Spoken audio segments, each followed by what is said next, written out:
Hello students, welcome to our YouTube channel youth BSc guide. आज के इस video में हम बीएससी थर्ड सेमेस्टर फिज़िक्स के यूनिट नंबर 3 का क्लास नंबर 5 लेकर के आई हूँ, जिसका नाम है यूनिट नंबर 3 का नाम है टाइम वैरिंग इलेक्ट्रोमैग्नेटिक फील्ड। इसके पहले की 4 क्लासेस हो चुकी हैं। अगर आपने नहीं देखा तो मेरे चैनल पर जाइए, प्लेलिस्ट बनी हुई है, नीचे स्क्रॉल कीजिएगा, आप लोगों को मिल जाएगी बीएससी थर्ड सेमेस्टर फिज़िक्स की।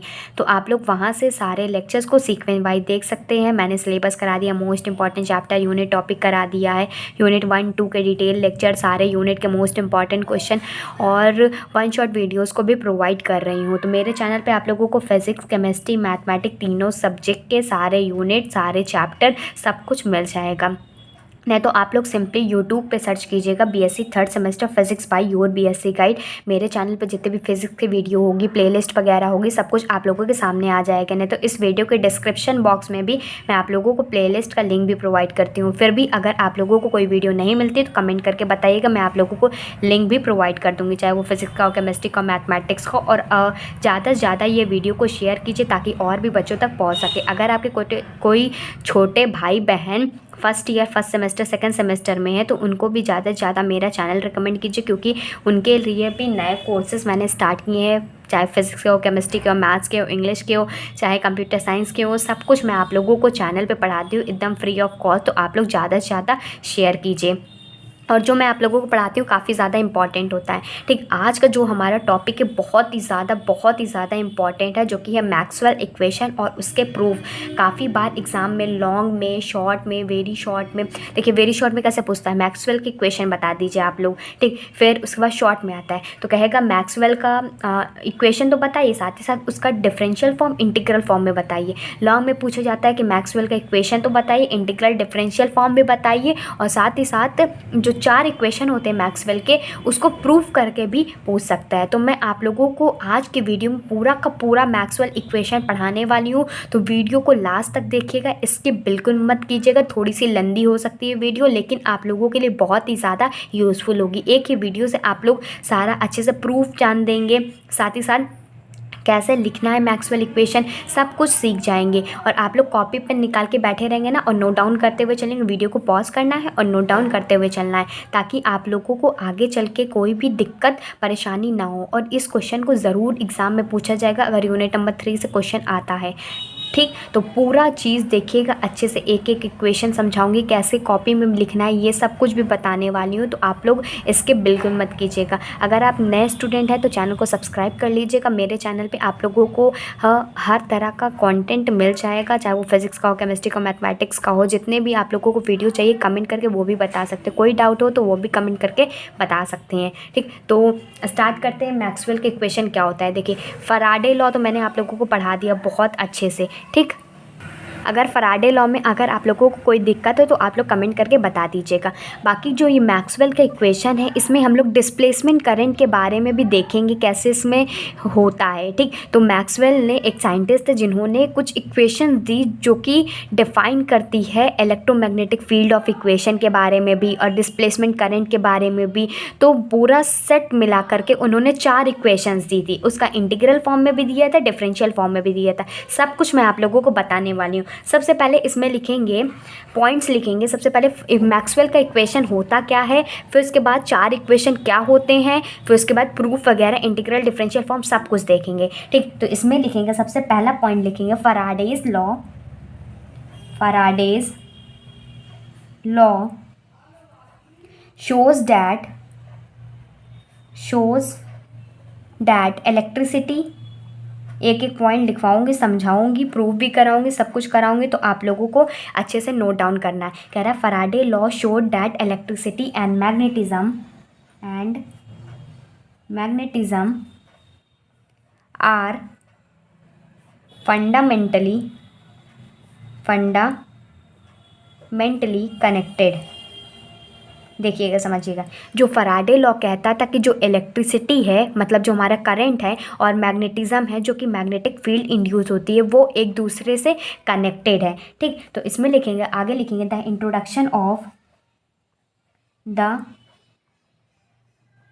Introduction of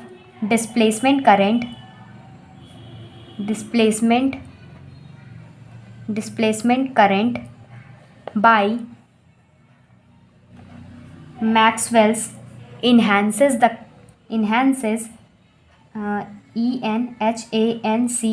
enhances this connection.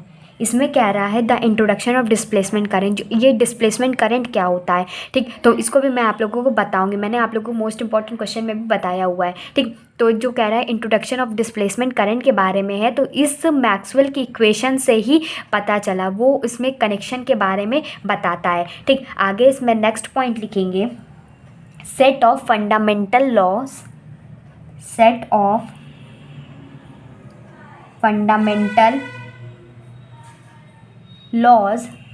set of fundamental laws for electricity and magnetism,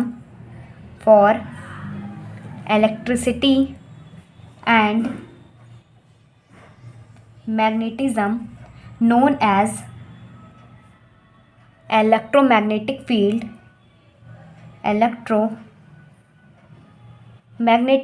field equation और FIELD field इक्वेशन, या इसे हम लोग कहते हैं मैक्सवेल्स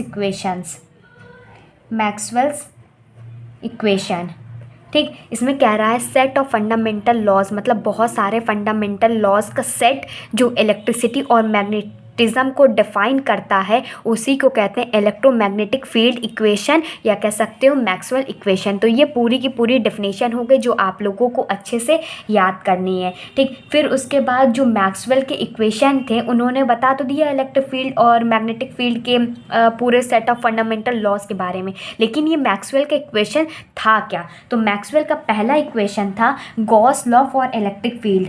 पहला इक्वेशन था Gauss law for electric field. जो पहला इक्वेशन था वो है Gauss law for electric field, मतलब इसमें गॉस लॉ की भी बात हुई थी, ठीक। इसमें हम लोग लिखेंगे which may be written as, इधर डाल लीजिए इंटीग्रल फॉर्म और इधर डाल लीजिए डिफरेंशियल फॉर्म। जो Gauss law for electric field है, या इलेक्ट्रोस्टैटिक्स भी बोल सकते हैं, इलेक्ट्रिक फील्ड कह लो या इलेक्ट्रोस्टैटिक्स कह लो, क्योंकि इसमें भी तो इलेक्ट्रिक फील्ड की बात होती है ना। तो इंटीग्रल फॉर्म में कैसे लिखा गया और डिफरेंशियल फॉर्म में कैसे लिखा गया? इंटीग्रल फॉर्म में इंटीग्रल आएगा, फिर इलेक्ट्रिक फील्ड है तो ई वेक्टर आएगा, डॉट ds वेक्टर आएगा, is equal to q charge आएगा अपॉन एप्सिलॉन नॉट। ये है इसका इंटीग्रल फॉर्म। और डिफरेंशियल फॉर्म है divergence of E vector is equal to rho upon epsilon naught. तो मैंने आप लोगों को बता दिया मैक्सवेल का पहला इक्वेशन था जो कि Gauss law for electric field, या कह सकते हो इलेक्ट्रोस्टैटिक्स था। वो कहता था इसका इंटीग्रल फॉर्म है integral of E vector dot ds is equal to Q upon epsilon naught. इसका डिफरेंशियल फॉर्म है divergence of E vector is equal to rho upon epsilon naught, ठीक। अब ये कहता क्या है Gauss law of electric field कहता क्या है? इसको नेक्स्ट पेज में इसको लिखेंगे, तो इसमें लिखेंगे इट स्टेट दैट, पहला लॉ कहता है it states that the relation between electric field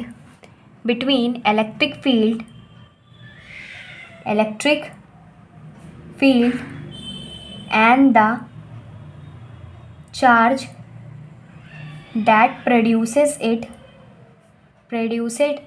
this is generalization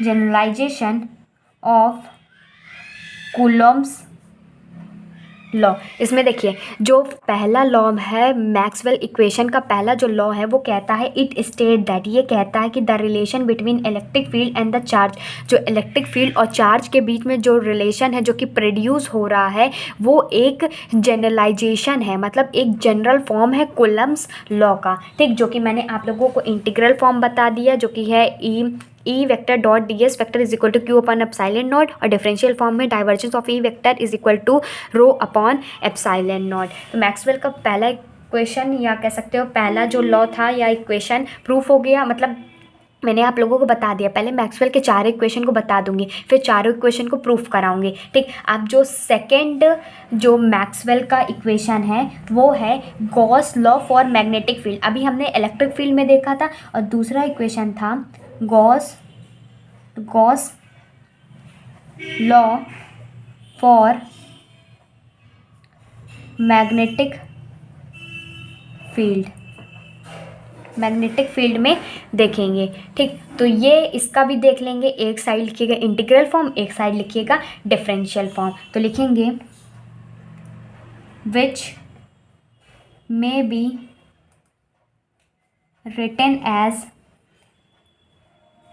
integral form, जो कि होता है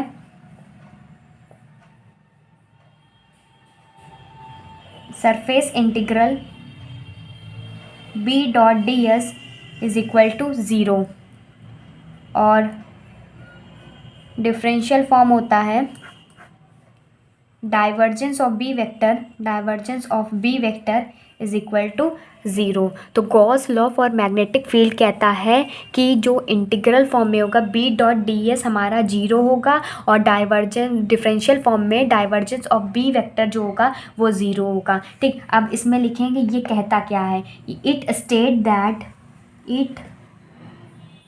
स्टेट्स दैट ये कहता है कि there are know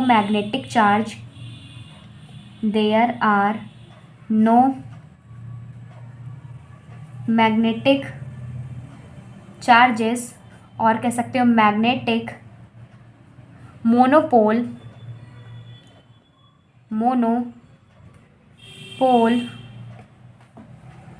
which would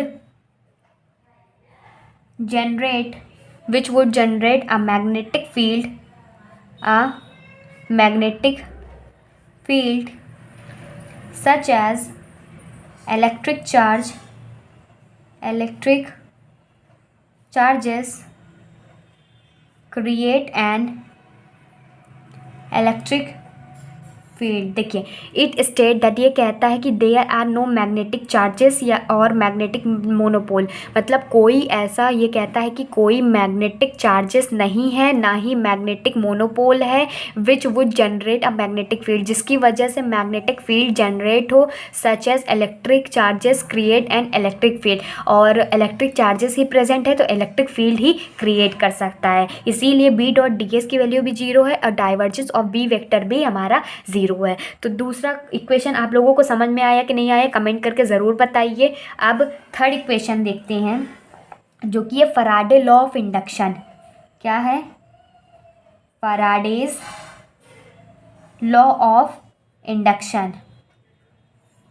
Faraday law of induction, इसका जो इंटीग्रल फॉर्म है वो है close integral E dot D l is equal to minus del over del t और फाई ऑफ बी, ठीक। ये इसका इंटीग्रल फॉर्म है, और इसका डिफरेंशियल फॉर्म है curl of B vector is equal to minus del B upon del T. ये इसका डिफरेंशियल फॉर्म है। तो फैराडे लॉ ऑफ इंडक्शन कहता है जो हमारा integral of E dot D l मतलब इलेक्ट्रिक फील्ड का लाइन इंटीग्रल जो होगा इक्वल होगा minus differentiation of phi B, ठीक, मतलब मैग्नेटिक फ्लक्स का डिफरेंशियल इंटीग्रल होगा। और हमारा जो डिफरेंशियल फॉर्म कहता है जो कर्ल ऑफ बी है वो हमारा नेगेटिव होगा मैग्नेटिक फील्ड के डिफरेंशियल के, ठीक। तो इसमें लिखेंगे इट स्टेट दैट, इसका स्टेटमेंट कहता है कि, दिख रहा है आप लोगों को, लिखेंगे it states the relation between the induced electric field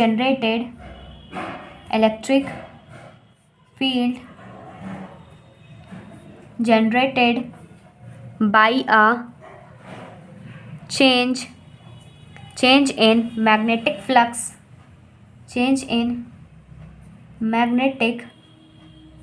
flux it shows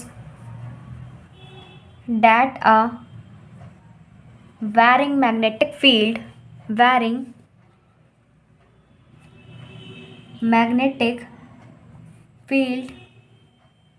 acts as one of the possible source of an electric field of an electric field। इसमें क्या रहा है, इट स्टेट दैट, ये कहता है कि ये बताता है कि relation between the induce electric field का relation generated by a charge, जो कि एक चार्ज से जनरेट हो रहा है मैग्नेटिक फ्लक्स में, ये रिलेशन को बताता है। और ये कहता है कि that a varying magnetic field, जो कि वैरिंग मतलब जो चेंज हो रही हो, ऐसी magnetic field act as one of the possible source of an electric field में काम करता है। तो होप आप लोगों को तीनों इक्वेशन अच्छे से समझ में आ गई होगी। ठीक, अब चौथा इक्वेशन देखते हैं नेक्स्ट पेज में। आप लोग चाहे तो वीडियो को पॉज करके नोट डाउन भी करते हुए चलिएगा, क्योंकि आप लोगों को सब कुछ लिखना है और एग्ज़ाम में भी लिखना है, तो अच्छे से नोट्स बनाएंगे ना तभी आप लोग लिख पाएंगे। ठीक, तो इसमें लिखेंगे, चौथा इक्वेशन को कहते हैं जनरलाइज्ड एम्पियर्स लॉ, या कह सकते हो मॉडिफाइड एम्पियर्स लॉ। ठीक, जनरलाइज्ड या कह सकते हो मॉडिफाइड एम्पियर्स, जनरलाइज्ड या मॉडिफाइड एम्पियर्स सर्किटल लॉ बहुत ही ज़्यादा इम्पॉर्टेंट है, ध्यान से देखिएगा। ठीक, ये हमारा क्या कहता है कि इसका जो इंटीग्रल फॉर्म है वो है B.dl is equal to mu naught I plus epsilon naught del phi B upon del T. ये हमारा हो गया इसका इंटीग्रल फॉर्म। ठीक, क्या है ये इंटीग्रल फॉर्म, और इसका डिफरेंशियल फॉर्म है curl of H is equal to J plus z d vector upon del t. ठीक, ये इसका डिफरेंशियल फॉर्म भी हो गया। अब ये क्या कहता है इसको समझिएगा। ठीक, तो इसमें लिखेंगे it state the relation between a magnetic field and the current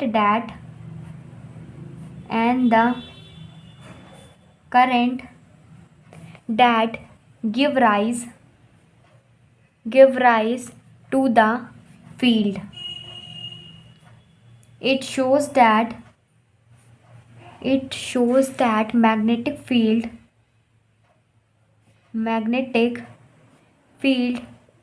is produced by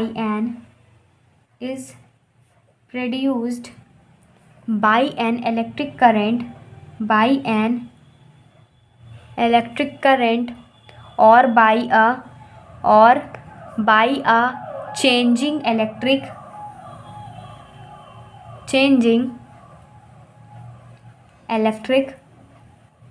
flux।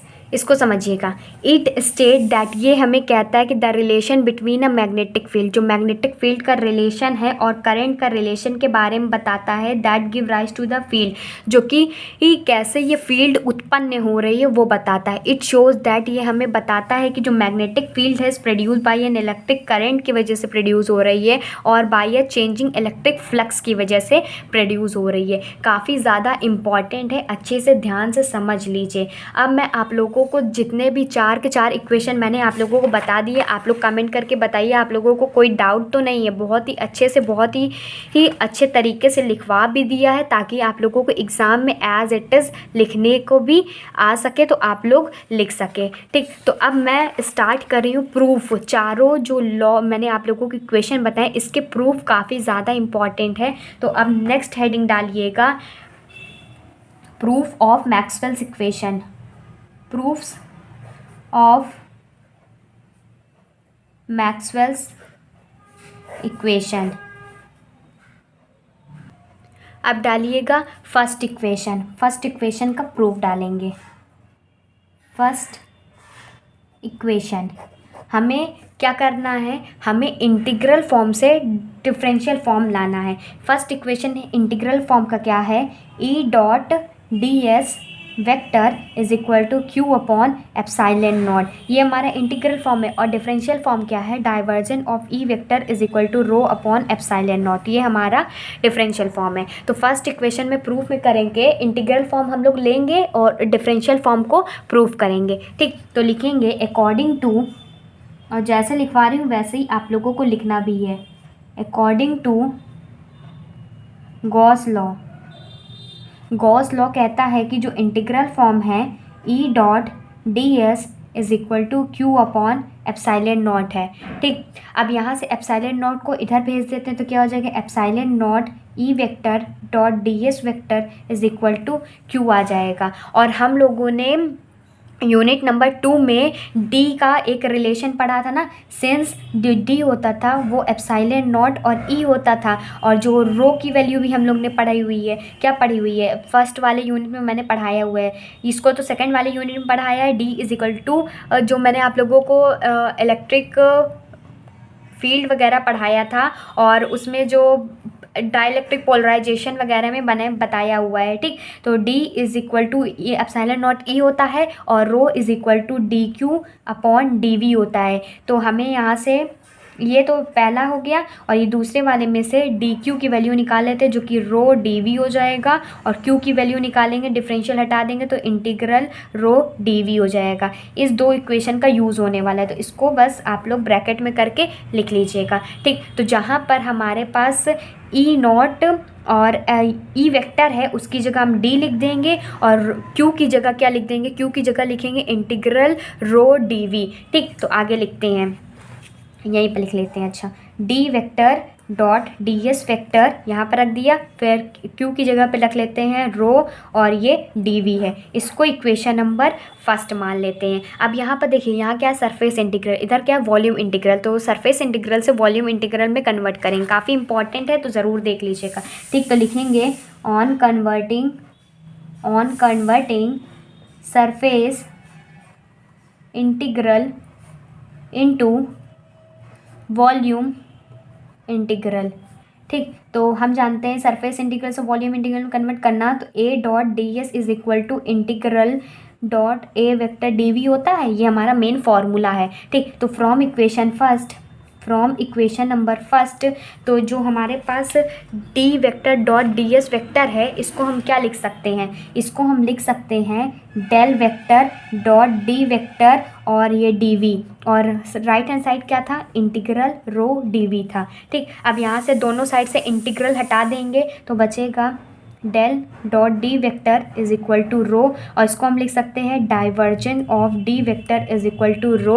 और अभी हमने देखा कि डाइवर्जन की जगह पे हम क्या लिख सकते हैं, इसका डाइवर्जन ऑफ डी लिख सकते हैं epsilon naught divergence of E is equal to rho, ये लिख सकते हैं कि नहीं, D is equal to epsilon naught E है तो इसको हम लोग ब्रेक करेंगे D की जगह पे, तो ये एप्सिलॉन नॉट यहाँ पर आ जाएगा, लेकिन एप्सिलॉन नॉट को पहले लिख लेते हैं और E को डाइवर्जन के साथ लिख देंगे। ठीक, तो अगर हम यहाँ से डाइवर्जेंस ऑफ E वेक्टर निकाले और एप्सिलॉन नॉट को नीचे भेज दे तो ये हो जाएगा हमारे पास डिफरेंशियल फॉर्म भी हो गया। तो पहला लॉ, पहला इक्वेशन हमारा प्रूव्ड हो गया। एक बार फिर समझा देती हूँ, देखिए मैंने क्या किया, ये हमारा इंटीग्रल फॉर्म था, ये डिफरेंशियल फॉर्म है। गॉस लॉ लगाया जो कि हमारा कहता है E dot D S is equal to q upon epsilon naught को इधर भेज दिया। फिर उसके बाद मैंने क्या किया, हम जानते हैं जो मैंने डाइलेक्ट्रिक पोलराइजेशन में आप लोगों को बताया था, D is equal to E naught E बताया था। ठीक, ये फॉर्मूला लगाएंगे और रो की जगह पे DQ अपॉन DV आ जाएगा, तो यहाँ से DQ की वैल्यू निकालेंगे, रो DV आ जाएगा। ठीक, DQ की वैल्यू इसको इधर भेज देंगे तो रो DV आ जाएगा। फिर उसके बाद डिफरेंशियल हटा देंगे तो डिफरेंशियल हटाएंगे, इंटीग्रल आ जाएगा, इधर साइड इंटीग्रल आ जाएगा।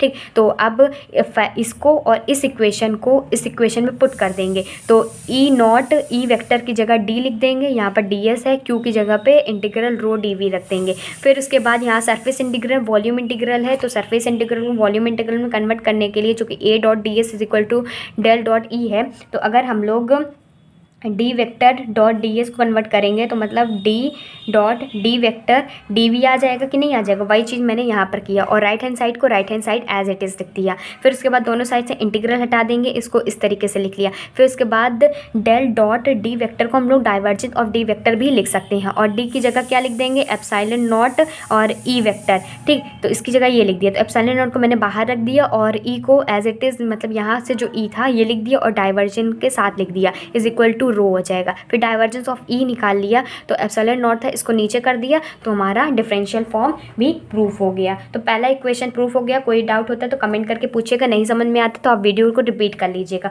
अब सेकेंड इक्वेशन का प्रूफ देखते हैं। ठीक, सेकेंड इक्वेशन काफ़ी ज़्यादा इंपॉर्टेंट और बहुत ही ईजी भी है। सेकेंड इक्वेशन का प्रूफ देखते हैं। थोड़ा सा आप लोगों को बैकग्राउंड नॉइस आ रही होगी क्योंकि खाना बन रहा है, तो आप लोग थोड़ा सा इग्नोर कीजिएगा क्योंकि वीडियो बनाना बहुत ही ज़्यादा इंपॉर्टेंट था। अगर आप लोगों को वीडियो टाइम पे नहीं मिलेगी तो आप लोग कैसे टाइम पे पढ़ोगे। थोड़ा सा हर टाइम थोड़ी ना होता है कि हर टाइम साइलेंस ही रहता है, तो थोड़ा सा आप लोग इग्नोर कीजिएगा। बाकी मैं आप लोगों को अच्छा कॉन्टेंट दे रही हूँ, उस पर फोकस कीजिएगा तो आप लोगों का कहीं भी डिस्टर्बेंस नहीं होगा। ठीक, तो लिखेंगे फ्रॉम सेकेंड इक्वेशन में लिखेंगे, जो कि सेकेंड इक्वेशन क्या थी, सेकेंड इक्वेशन थी b dot D S vector का integral cross integral is equal to 0 और डिफरेंशियल था d divergence of b vector is equal to 0। ठीक है, इंटीग्रल फॉर्म से डिफरेंशियल फॉर्म में कन्वर्ट करना है तो लिखेंगे from Gauss law of magnetism. Gauss law of magnetism कहता है कि integral b dot D S is equal to 0 और इसको हम लोग इक्वेशन नंबर फर्स्ट मान लेते हैं। ठीक, अब यहाँ पर देखिएगा ये क्या है, सरफेस इंटीग्रल है, लेकिन इसको वॉल्यूम इंटीग्रल में कन्वर्ट करना है तभी जा कर के हमारा डाइवर्जेंस निकल के आएगा। तो लिखेंगे on converting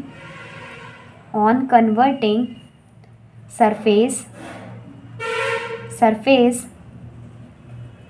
integral into volume integral.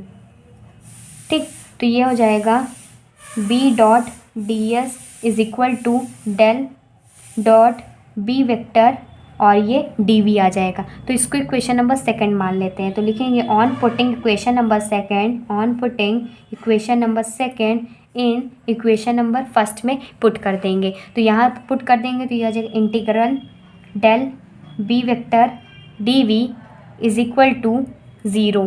तो अगर हम इंटीग्रल हटा देते हैं तो ये del vector dot d v is equal to 0, जिसको हम लिख सकते हैं divergence of B vector is equal to 0। Proof हो गया सेकेंड इक्वेशन भी, सिंपल से था।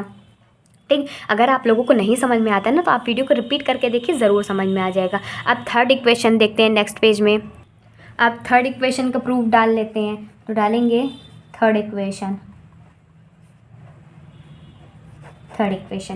इक्वेशन क्या कह रही थी, थर्ड इक्वेशन स्टार्ट करते हैं तो लिखेंगे फ्रॉम फराडे लॉ। अब यहाँ पर फराडे लॉ की ज़रूरत पड़ेगी क्योंकि हमें ये प्रूफ करना है। ठीक, तो फ्रॉम फराडे लॉ हम कह सकते हैं जो ईएमएफ होता था वो नेगेटिव ऑफ फाई के ये होता है। देखिए एक बार मैं बता देती हूँ, जो मैंने आप लोगों को फराडे लॉ बताया जिसमें ईएमएफ प्रोड्यूस होता है वो negative of differentiation of electric मतलब मैग्नेटिक फ्लक्स होता है। ठीक, तो अब यहाँ से ईएमएफ की जगह हम लोग क्या लिख सकते हैं, ई की जगह हम लिख सकते हैं integral E dot D L और फाई की जगह क्या लिख सकते हैं, मैग्नेटिक की बात है तो minus del upon del t को एज इट इज़ लिख देते हैं और जो फ्लक्स होता है वो होता है बी डॉट डी एस, तो उसकी जगह पे ये पुट कर देंगे तो integral B vector dot D S vector. ठीक, ये आ जाएगा हमारे पास। फिर इसको आगे सॉल्व करते हैं तो ये हो जाएगा E vector dot D L vector is equal to minus को एज इट इज़, अब ये डी अपॉन डेल टी है अंदर ले आएंगे तो integral del upon del t B और ये डी एस हो जाएगा। इसको इक्वेशन नंबर हम फर्स्ट मान लेते हैं। मैंने क्या किया, फराडे लॉ का यूज़ किया। फराडे लॉ होता है E is equal to minus del upon del t phi होता है। फिर ईएमएफ की जगह पे हम इलेक्ट्रिक फील्ड लिख सकते हैं ना, ईएमएफ तो है तो भाई electric field dot D l is equal to और ये मैग्नेटिक फील्ड है तो बी डॉट डी एस। ठीक, इसको सॉल्व कर लिया। फिर यहाँ पर डिफरेंशियल जो बाहर था इसको अंदर ले गए। ठीक, अब देखिए ये लाइन इंटीग्रल है, ये सरफेस इंटीग्रल है, तो लाइन इंटीग्रल को सरफेस इंटीग्रल में कन्वर्ट करेंगे तो लिखेंगे on converting line integral into surface integral जो कि होता है A dot D l is equal to del cross A vector और डी एस होता है, ये फॉर्मूला होता है। ठीक, तो इसको कन्वर्ट करेंगे तो लिखेंगे फ्रॉम इक्वेशन नंबर फर्स्ट से ये कन्वर्ट हो जाएगा, तो ये हो जाएगा del cross E vector D S is equal to minus integral del upon del t को एज इट इज़ और बी को एज इट इज़ और ये डी एस हो जाएगा। ये कन्वर्ट हो गया ना सरफेस इंटीग्रल में, ई डॉट डी एल को इसमें कन्वर्ट कर दिया। ठीक, तो अब यहाँ से इंटीग्रल हटाएंगे तो del cross E vector is equal to minus del upon del t B vector, जिसको हम लोग लिख सकते हैं curl of E vector is equal to minus del B upon del T. ये हमारा प्रूफ हो गया थर्ड इक्वेशन भी। ठीक, अब जो लास्ट इक्वेशन है बहुत ही ज़्यादा इंपॉर्टेंट, जो कि मैंने बताया था एम्पियर सर्किटल लॉ का मॉडिफिकेशन फॉर्म। और ये जो एम्पियर सर्किटल लॉ का ये जो मॉडिफाइड फॉर्म है, ये एक अलग से भी पूछ सकता है कि आप इसको मॉडिफाइड फॉर्म को प्रूफ करके बताइए। ये मैक्सवेल इक्वेशन के साथ भी पूछ सकता है, नहीं तो अलग से भी पूछ सकता है। ठीक, तो बहुत अच्छे से समझाऊंगी, हर एक चीज़ को समझाऊंगी, तो अच्छे समझते हुए चलिएगा। आप डाल लीजिएगा फोर्थ इक्वेशन का प्रूफ, इम्पॉर्टेंट है, अच्छे से देखिएगा, अलग से भी पूछ सकता है। Fourth equation ampere circuital law की ज़रूरत पड़ेगी, जो कि मैंने आप लोगों को कई बार बता चुका है। फ्रॉम एम्पियर्स लॉ, अगर आपने यूनिट 1 और यूनिट 2 को डिटेल में देखा, जो कि काफ़ी मोस्ट इंपॉर्टेंट यूनिट है, तो आप लोगों को ये यूनिट बहुत अच्छे से समझ में आएगा। ठीक, तो हम एम्पियर्स लॉ से कह सकते हैं integral B dot D L vector is equal to mu naught I, ये हमारा एम्पियर्स का लॉ है। ठीक, अब म्यू नॉट को नीचे कर लेते हैं, तो ये आ जाएगा B vector upon mu naught D L vector is equal to I हो जाएगा। और मैंने अभी आप लोगों को बताया है, नहीं बताया शायद, एक बार देख लीजिए, बी वेक्टर जो होता है ये म्यू नॉट एच होता है। ठीक, तो अगर बी अपॉन म्यू नॉट निकालेंगे तो ये किसका आ जाएगा, एच। और ये क्या होता है, एच, ये पूरा क्या होता है, इसको कहते हैं डाई इलेक्ट्रिक कहते हैं।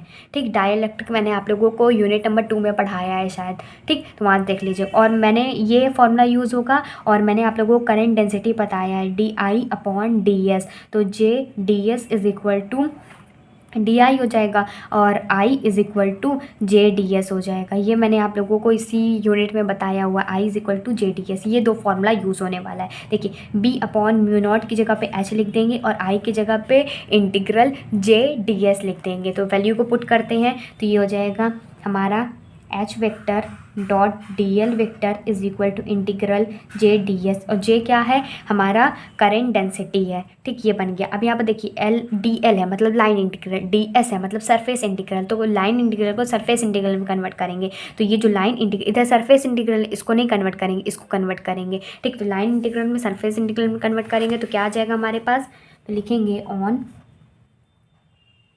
Converting line integral into surface integral, हमारे पास आ जाएगा del vector cross H vector D S is equal to J dot D S, right hand side वाला एज इट इज़ लिख देंगे, इंटीग्रल हटा देंगे तो ये del cross H is equal to J आ जाएगा। इसको इक्वेशन नंबर फर्स्ट मान लेते हैं। इसको हम लोग लिख सकते हैं curl of H vector is equal to J, इस तरीके से भी इसको लिख सकते हैं।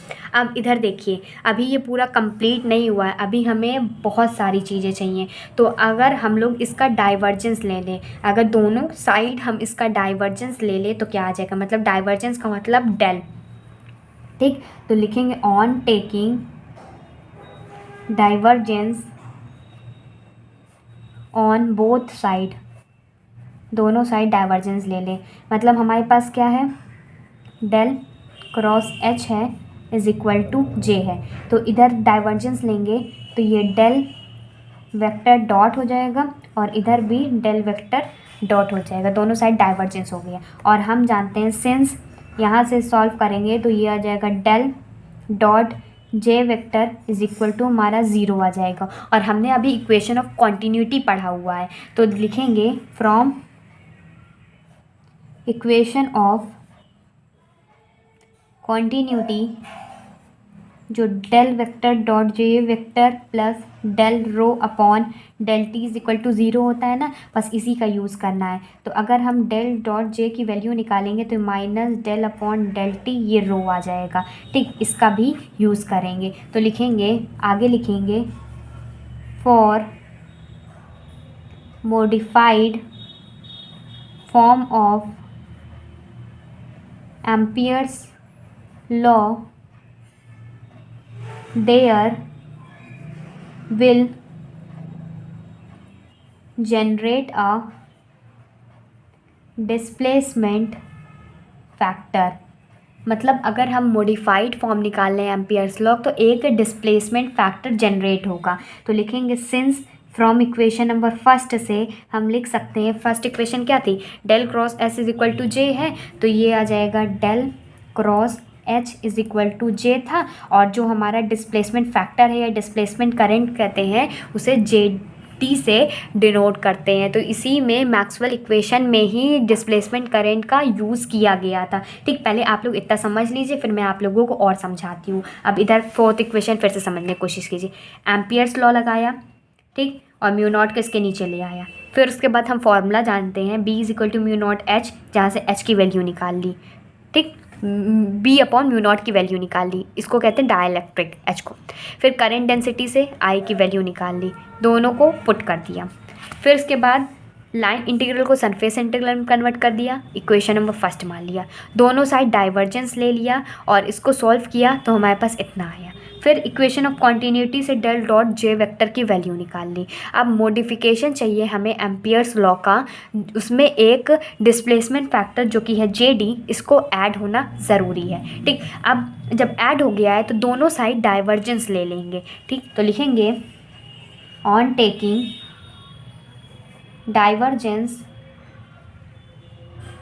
डाइवर्जेंस ऑफ बोथ साइड, दोनों साइड डाइवर्जेंस ले लेंगे। मतलब डेल वेक्टर डॉट, ये क्या है, del cross H vector is equal to del dot J vector, इसके साथ भी लेंगे और इसके साथ भी लेंगे, तो डेल डॉट जे डी। और इसी को क्या, इसको क्या कह सकते हैं, एक और कह सकते हैं, जो कर्ल होता है डाइवर्जेंस, कर्ल और जो डाइवर्जेंस होता है वो ज़ीरो होता है। मतलब ये देखिए डाइवर्जेंस है और ये कर्ल की बात कर रहे हैं, तो इसको हम इस तरीके से भी लिख सकते हैं। और हम जानते हैं, यहाँ से नहीं लिखिए, एक बार समझाती हूँ फिर से हम आप लोगों को। देखिए यहाँ पर क्या है, डाइवर्जेंस है, और यहाँ पर क्या है, क्रॉस है, मतलब कर्ल है। जब कर्ल और डाइवर्जेंस एक साथ आता है तो इसकी पूरी की पूरी वैल्यू ज़ीरो हो जाती है। इस इक्वेशन से मैं समझा रही थी, ये नहीं बता रही थी कि जे डी की वैल्यू। देखिए कर्ल आया और डाइवर्जेंस आया तो इसकी वैल्यू ज़ीरो हो जाएगी, मतलब ये डाइवर्जेंस है और ये अंदर जो है कर्ल है, तो इसकी पूरी वैल्यू क्या हो जाएगी, ज़ीरो हो जाएगा। मतलब जब ये पूरा का पूरा ज़ीरो हो जाएगा तो इसको पूरा सॉल्व करेंगे तो ये आ जाएगा del vector dot J vector plus del vector J D vector is equal to zero. तो ये तो पूरा हमारा ज़ीरो हो गया और ये इक्वेशन हमारे पास बची। ठीक, इतना समझ में आया। अब नेक्स्ट पेज में देखते हैं। अब इसकी जगह पे जो del vector dot J vector है, इसकी जगह पे क्या लिख सकते हैं हम लोग, डाइवर्जेंस वाला मैंने आप लोगों को बताया, इसकी वैल्यू ये वैल्यू को पुट कर देंगे। देखिए यहाँ पर डेल डॉट जे वेक्टर की जगह पे हम लोग ये पुट कर देंगे, और जो डेल डॉट जे डी है इसको एज इट इज़ रख देंगे। ठीक, तो लिखेंगे आगे minus del upon del T, इसको इक्वेशन नंबर थर्ड मान लो, इसको इक्वेशन नंबर थर्ड मान लो, और इसको इक्वेशन नंबर सेकंड मान लो। ठीक, इक्वेशन नंबर सेकंड मान लिया, इसको थर्ड मान लिया। तो लिखेंगे फ्रॉम इक्वेशन नंबर थर्ड, तो ये del upon del T rho plus del dot J D vector is equal to zero आ जाएगा। ठीक, इसको फर्दर सॉल्व करेंगे तो ये आ जाएगा del dot J D is equal to minus था प्लस में चला जाएगा del upon del T rho आ जाएगा। ठीक, अब इसको आगे सॉल्व करेंगे तो del vector dot J D vector is equal to del upon del T, इसको हम लोग मैक्सवेल का पहला इक्वेशन लगा देंगे जो कि होता है del vector dot D vector. तो ये लिखेंगे from Maxwell's first equation, Maxwell से पहले इक्वेशन से रो की वैल्यू जो कि है del vector dot D vector, देख लीजिए यहाँ पर मैं आप लोगों को बता देती हूँ मैक्सवेल की इक्वेशन। ये देखिए, ये था divergent of del dot D S की वैल्यू थी यहाँ पर, तो रख सकते हैं ना यहाँ पर। तो यही वाली वैल्यू को, इसको हम लिख सकते हैं डेल डॉट डी लिख सकते हैं, और यहाँ से रो की वैल्यू, क्योंकि डिफरेंशियल फॉर्म में है ना, डिफरेंशियल फॉर्म हटाएंगे, ये भी इस तरीके से भी लिख सकते हैं। तो आप लोगों को समझ में आ गया होगा रो की वैल्यू, यहाँ से रो की वैल्यू निकालेंगे ना तो आ जाएगा। तो मैक्सवेल के पहले इक्वेशन से हमने ये लिख लिया। फिर उसके बाद अगर हम जे डी की वैल्यू निकालते हैं तो जे डी क्या आ जाएगा, डेल अपॉन डेल टी आ जाएगा, और इधर ये डी आ जाएगा। ठीक, अब इस इक्वेशन को फोर्थ इक्वेशन में पुट कर देंगे। पीछे देखिए मैं आप लोगों को बताती हूँ, ये पहला इक्वेशन हो गया था, ये सेकंड इक्वेशन हो गया था, ये थर्ड इक्वेशन हो गया था। इस इक्वेशन को मान लेते हैं फोर्थ इक्वेशन। ठीक, तो हमें जे डी की वैल्यू पता चल गई। तो del cross H vector is equal to J plus J D के वेक्टर क्या है, डेल अपॉन डेल टी। एक बार फिर समझा दूंगी, टेंशन मत लीजिए। तो लिखेंगे on putting this value in equation number fourth, तो यह आ जाएगा del cross H vector is equal to J plus del upon del T D vector, जिसे हम लिख सकते हैं, ये प्रूफ हो गया, लेकिन लिख सकते हैं curl of H vector is equal to J plus, और डिस्प्लेसमेंट की डी वेक्टर की जगह क्या लिख सकते हैं, epsilon naught D upon del T E vector. ठीक, तो ये हमारा प्रूफ हो गया फोर्थ इक्वेशन भी। एक बार फिर से देख लीजिए। देखिए, मैंने मैक्स एम्पियर्स लॉ लगाया, फिर उसके बाद बी अपॉन म्यू नॉट की वैल्यू यहाँ से रखा, आई की जगह ये वाली वैल्यू रखा, इसको मैंने बता दिया काफ़ी बार। ठीक, फिर लाइन इंटीग्रल से सरफेस इंटीग्रल में कन्वर्ट कर दिया, और इस इक्वेशन को हमने फर्स्ट इक्वेशन मान ली जब हमारा इंटीग्रल हटा देंगे। फिर दोनों साइड डाइवर्जेंस ले लिया, और डाइवर्जेंस लेने के बाद हमारे पास ये इक्वेशन बन के आए, इसको इक्वेशन नंबर सेकेंड रख दिया। फिर इक्वेशन ऑफ कॉन्टीन्यूटी से हम लोग ने इक्वेशन ऑफ कॉन्टीन्यूटी को ही इक्वेशन नंबर थर्ड मान लिया, del dot J is equal to, ये पॉजिटिव था ना, इसको इधर चले गया, नेगेटिव हो गया, थर्ड इक्वेशन मान ली। फिर मॉडिफिकेशन के लिए हम लोग एक डिस्प्लेसमेंट फैक्टर को ऐड किया है, जो कि इस इक्वेशन में del cross H is equal to J plus J D, इस इक्वेशन को इक्वेशन नंबर फोर्थ मान लिया। ठीक, और दोनों साइड डाइवर्जेंस ले लेंगे, हम जानते कर्ल और डाइवर्जेंस एक साथ आ जाए तो उसकी वैल्यू जीरो हो जाती है, तो ये इक्वेशन हमारे पास बचा, is equal to right side left hand side में जीरो है तो जीरो लिख देंगे। फिर उसके बाद क्या किया, इक्वेशन नंबर 3 से हम लोग यहाँ से वैल्यू निकाली। 3 इक्वेशन क्या थी, डेल डॉट जे वेक्टर की वैल्यू, मतलब ये इक्वेशन में पुट कर दी। ठीक, तो पुट करने के बाद हमारे पास डेल डॉट जे डी की वैल्यू निकल के आई, जो कि इसको राइट हैंड साइड भेज दी है तो पॉजिटिव हो गया। तो जे डी की वैल्यू जो निकल के आई डिस्प्लेसमेंट करंट की, वो del upon del T D आई। फिर इस इक्वेशन को हमने इक्वेशन नंबर फोर्थ में पुट कर दिया, तो हमारे पास प्रूफ हो गया। अगर आपको नहीं समझ में आया, वीडियो को रिपीट करके देखिए, नोट डाउन कर लीजिए, एक बार अच्छे से उसको देख लीजिएगा, तब आप लोगों को डेफिनेटली समझ में आ जाएगा। 2 से 3 बार प्रैक्टिस कर लेंगे ना, बहुत अच्छे समझ में आ जाएगा। बाकी अगर आप नए हैं तो चैनल को सब्सक्राइब कर दीजिएगा। अगर वीडियो सच में दिल से अच्छी लगती है तो लाइक कीजिएगा और शेयर कर लीजिएगा, एटलीस्ट 2 to 3 पीपल, ज़्यादा से ज़्यादा बच्चों तक शेयर कीजिए, तभी ज़्यादा से ज़्यादा मैं वीडियोज़ लेकर के आऊँगी। मैं आप लोगों को पूरा का पूरा कोर्स करा देना चाहती हूँ, लेकिन बच्चे देखने ही वाले नहीं होते, तो आप लोग ज़्यादा से ज़्यादा शेयर कीजिएगा। ठीक, और बेल आइकन को ऑल पे सेलेक्ट कर लीजिएगा, ताकि मेरी हर वीडियो की नोटिफिकेशन मिलती रहे। मेरी जो हर वीडियो अब आएगी शाम को 5 बजे और 7 बजे आएगी। ठीक, 2 टाइमिंग है क्लास की, आप दोनों टाइमिंग पे वीडियोस मिल जाएगी आप लोगों को। ये यूनिट कंप्लीट हो जाएगी। नेक्स्ट में फिजिकल, नेक्स्ट वीडियो, ये वीडियो थोड़ी सी लंबी हो रही है ना, तो मैं सोच रही हूँ जो फिजिकल सिग्निफिकेंस है मैक्सवेल इक्वेशन का, वो नेक्स्ट वीडियो में करा दूँ, और नेक्स्ट वीडियो में ही मैं आप लोगों को मूविंग कॉइल गैल्वेनोमीटर भी करा दूँगी, तो फिर ये यूनिट खत्म हो जाएगा। फिर आगे की यूनिट का 1 शॉट पर प्रोवाइड कर दूँगी, जल्दी जल्दी कंप्लीट हो जाएगा। फिर जो मोस्ट इंपॉर्टेंट क्वेश्चन दिए उसके आंसर्स को भी प्रोवाइड कर दूँगी। अगर आपने सारे यूनिट को डिटेल में देखा हुआ है ना, तो मोस्ट इंपॉर्टेंट क्वेश्चन के आंसर आप लोग खुद ही कर लेंगे, क्योंकि मैं आप लोगों को सारे इंपॉर्टेंट टॉपिक्स पहले ही कवर करा दे रही हूँ। सो वीडियो अच्छा लगता है तो लाइक कीजिएगा, ज़्यादा से ज़्यादा शेयर कीजिएगा। So goodbye and stay safe.